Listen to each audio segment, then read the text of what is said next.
నమస్కారం. నా పేరు శ్రీరామ్ శర్మ.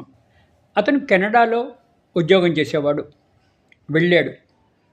నెలకి 10 లక్షల రూపాయలు సంపాదించే ఉద్యోగం దొరికింది కెనడాలో.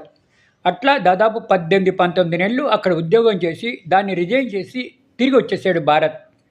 ఇంత సంపాదిస్తున్నా కూడా ఎందుకు ఉద్యోగం వదిలిపెట్టేసి తిరిగి వచ్చావని అడిగితే అతని సమాధానం ఏంటో తెలుసా?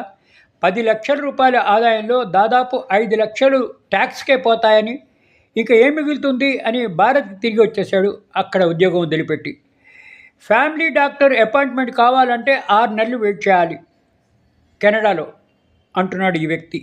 అక్కడ వాతావరణం కూడా చాలా ఎఫెక్ట్ అయింది అంటున్నాడు. కేవలము అక్కడ చల్లదనమే కాదు, డైలీ లైఫ్ కూడా చాలా ఎఫెక్ట్ అవుతుంది అక్కడ ఉంటే అని కామెంట్ చేశాడు. ఇట్లా కెనడాలో బతకాలంటే చాలా ఖర్చులు అవుతాయి. అందుకే అక్కడున్న చాలామంది టాలెంటెడ్ పర్సన్స్ వేరే దేశాలకి బెటర్ ఆపర్చునిటీ కోసం వెళ్ళిపోతున్నారు అని చెప్పి అంటున్నాడు. చూసారా, అందరూ విదేశాలకని పరిగెడుతూ కెనడా కెనడా కెనడా అంటుంటే ఇతను మాత్రం కెనడా నుంచి పారిపోయి వచ్చేసాడు. $1 అంటే ₹1 కూడా మిగలదు.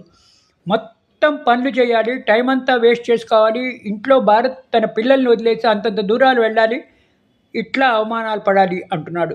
అందుకని ఆయన చెప్పేది ఏంటంటే, లైఫ్ చాలా మిజరబుల్గా ఉంది విదేశాల్లో. ఇక్కడ పప్పు అన్నం తిన్నా భారత్లో చాలా బాగా ఉంటుంది. అందరూ మన పక్షంలో ఉంటారు, మన చుట్టాలే ఉంటారు, మన పక్కనే ఉంటారు. అక్కడ అనాథగా బతకాలి అంటున్నాడు అతను.